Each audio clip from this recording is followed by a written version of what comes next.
Bismillahirrahmanirrahim. Assalamu alaikum. This is Maryam Sajjad with international news around the world. Pakistan continues to record decline in COVID-19 cases positivity ratio.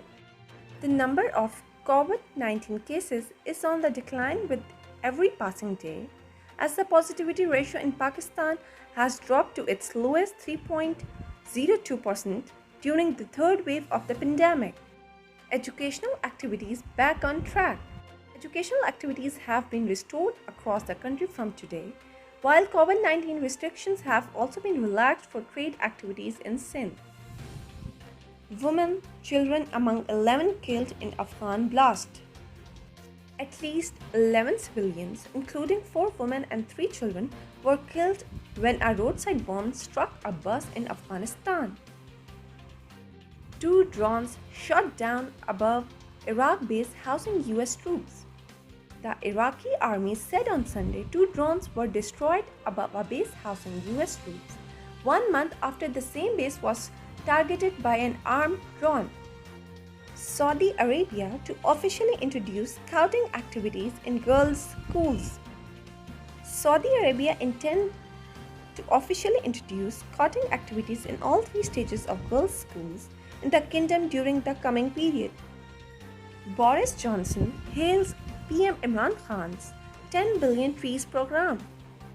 British Prime Minister Boris Johnson has appreciated Prime Minister Imran Khan for starting the 10 billion tsunami trees program to deal with the climate change. Hundreds of former leaders urged G7 to vaccinate poor against COVID-19. 100 former presidents, prime ministers, and foreign ministers have urged the group of 7 rich nations to pay for global coronavirus vaccinations to help stop the virus mutating and returning as a worldwide threat.